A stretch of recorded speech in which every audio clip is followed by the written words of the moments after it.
Hello students, आज इस video में मैं आपको स्टैटिस्टिक्स के बारे में बेसिक जानकारी देना चाहता हूं। सबसे पहले देखते हैं स्टैटिस्टिक्स की डेफिनेशन क्या होती है। डेफिनेशन क्या है, देखिए, it is a branch of science dealing with the collection, organising, summarising, presenting and analysing data. Data को कलेक्ट करना, उसको समराइज़ करना, उसको प्रेजेंट करना, ये सब साइंस की जिस ब्रांच में किया जाता है उसका नाम स्टैटिस्टिक्स है। ऐसा करते क्यों हैं? ऐसा इसलिए करते हैं जिससे हम कोई कंक्लूज़न निकाल सकें, कोई एक रिज़ल्ट निकाल सकें जिसके बाद हमारा डिसीजन हो सके। बेसिकली हमें किसी भी जगह पर डिसीजन लेना होता है तो वो डिसीजन लेने के लिए हम डेटा एनालाइजिंग करते हैं। ठीक है, इस बात को एग्जाम्पल से समझा देते हैं। बहुत छोटा सा एग्जाम्पल है कि एक व्यक्ति को अपनी मेडिकल शॉप खोलनी है, उसके पास सारे रिसोर्सेज हैं, सारी चीज़ जानकारी है कैसे उसको मेडिकल शॉप खोलनी है, वो तो उसे पता है, लेकिन कहाँ खोलनी है उस बात के लिए वो मार्केट का सर्वे करता है। वो देखता है कि कहाँ पर मेडिकल शॉप उसकी ज़्यादा अच्छी चलेगी, ज़्यादा अच्छी सेलिंग होगी वहाँ पर, जिससे उसका बेनिफिट अच्छा हो जाएगा। तो वो सिटी की अलग अलग जगह पर जाकर सर्वे करता है, जिससे उसे बहुत सारा डेटा मिलता है। उस डेटा को वो पेपर पे नोट करेगा और नोट करने के बाद एक रिज़ल्ट, छोटा सा डिसीजन लेने के लिए एक कंक्लूज़न निकालेगा कि कौन सी ऐसी जगह होगी सिटी में जहाँ पर उसकी मेडिकल शॉप बहुत अच्छी चलेगी। ठीक है, ये तो एक एग्जाम्पल था। डेटा का कलेक्शन और एनालाइजिंग से बहुत सारे अलग अलग डिसीजंस निकाले जाते हैं। जैसे आप लोगों ने एग्जिट पोल देखा होगा। एग्जिट पोल में सारे के सारे न्यूज़ चैनल पूरे के पूरे कंट्री में अलग अलग जाकर सैंपल कलेक्ट करते हैं। उसके बाद उस डेटा को एक साथ क्लब करते हैं, उसको एनालाइज करते हैं। एनालाइज करने के बाद वो एक अपनी ओपिनियन बताते हैं कि इस पर्टिकुलर पार्टी के लिए इतने वोट शेयर मिलेंगे या इस पर्टिकुलर पार्टी को इतने नंबर ऑफ कैंडिडेट्स जीत जाएंगे इलेक्शन में। ठीक है, वो सारा data with the help of statistics ही हो सकता है। स्टैटिस्टिक्स का दूसरा जो बेनिफिट है वो मेडिकल लाइन में है। मेडिकल लाइन में जो बहुत सारी बीमारियां होती हैं, उसकी बहुत महंगी महंगी दवाइयां आती हैं, तो जो साइंटिस्ट होते हैं, मेडिकल में डॉक्टर्स होते हैं, वो उन बीमारियों को एनालाइज करते हैं और बहुत सस्ती से सस्ती दवा बनाने की कोशिश करते हैं। उसके लिए उन्हें बहुत सारा डेटा कलेक्ट करना होता है। तो मेडिकल फील्ड में भी इसका बहुत यूज़ है। अगली बात, अगला एग्जाम्पल ये है कि एजुकेशन फील्ड, जिससे आप लोग जुड़े हुए हैं। आपको भी अगर कोई डिसीजन लेना है कि मुझे किस कंपनी में जॉब करनी है या हायर स्टडीज़ के लिए मुझे किस कॉलेज में एडमिशन लेना चाहिए, तो अपने कैरियर में मैं कैसे डिसीजन ले सकता हूं, उसके लिए आप एक सर्वे करते होंगे और किया भी होगा।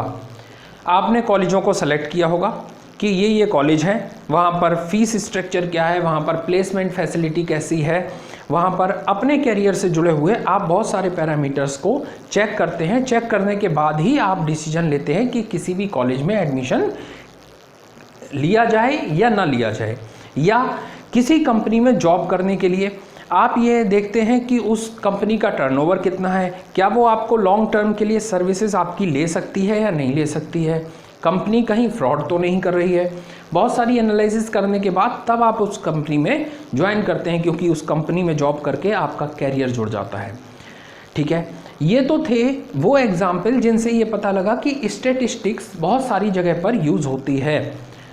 और बहुत सारे ऐसे भी जगह हैं जो मैंने अभी डिस्कस नहीं की हैं, वहाँ पर भी स्टैटिस्टिक्स का इस्तेमाल होता है। तो आप ये मान लीजिए कि कोई भी ऐसा फील्ड नहीं है जहाँ पर स्टैटिस्टिक्स का इस्तेमाल ना होता हो। ठीक है, मैक्सिमम सभी जगह पर स्टैटिस्टिक्स का इस्तेमाल होता है किसी ना किसी रूप में। अब मैं बात करता हूँ कि इसमें कुछ लिमिटेशन होती हैं। ठीक है, स्टैटिस्टिक्स से आप जो डेटा कलेक्ट करते हैं, उसको एनालाइज करते हैं, कई बार उससे गलत रिजल्ट भी आ जाते हैं। एग्जाम्पल की मदद से समझाता हूँ आपको।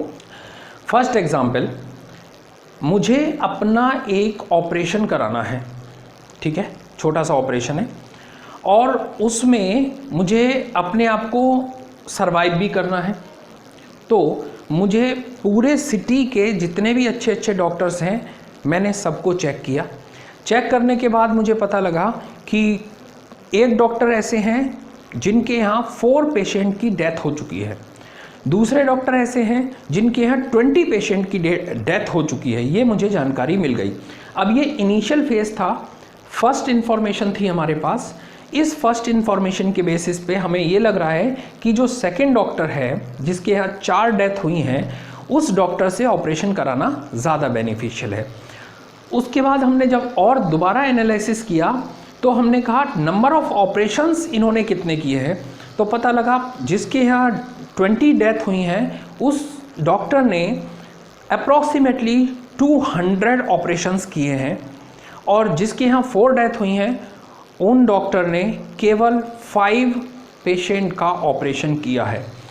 ये जैसे ही हमें पता लगता है तो हम ये निष्कर्ष निकाल सकते हैं कि 5 पेशेंट में से 4 पेशेंट की डेथ हो चुकी है, मतलब 80% डेथ रेट है, जबकि दूसरे डॉक्टर का डेथ रेट ओनली 10% है। तो जब ये हमारे पास डेटा आया तब हमने डिसीजन अपना चेंज कर दिया। तो ज़रूरी नहीं है कि स्टैटिस्टिक्स की हेल्प से आप जो डिसीजन लें वो सही हो। एक दूसरे एग्जाम्पल से भी आपको समझाता हूँ। एक व्यक्ति थे जिनके एक गांव से दूसरे गांव तक जाने के रास्ते में एक नदी आती है, उन्हें नदी को पूरे परिवार के साथ में पार करना था। ये एग्जाम्पल आपने सुना भी होगा। उनके पूरे परिवार में जो सभी लोगों की हाइट थी वो हाइट 4.5 थी एवरेज, ठीक है, सभी का उन्होंने एवरेज कैलकुलेट किया तो 4.5 थी, और उन्होंने अकेले जाकर नदी में जगह जगह पर गहराई चेक कर ली। गहराई चेक करने के बाद उसका एवरेज निकाला तो वो 3.5 फिट आया। अब उन्होंने ये डिसीजन ले लिया कि मेरे पूरे परिवार की हाइट 4.5 है और नदी की गहराई 3.5 है, तो मेरा पूरा परिवार नदी को पार कर सकता है। लेकिन उस नदी में एक जगह पर गहराई ज़्यादा थी जिसकी वजह से पूरा परिवार वहाँ पर डूब गया, ठीक है। एक और एग्जाम्पल बताता हूँ मैं आपको। एक स्टैटिशियन थे जिन्हें ये काम दिया गया कि आप बताइए हाईवे पर रोड के किनारे चलने वाले सेफ़ ज़्यादा हैं या रोड के बीच में चलने वाले सेफ़ ज़्यादा हैं। हाईवे पर मिडिल में चलने वाले सेफ़ ज़्यादा हैं या हाईवे के किनारे चलने वाले सेफ़ ज़्यादा हैं। तो उन्होंने डेथ का रेट ले लिया।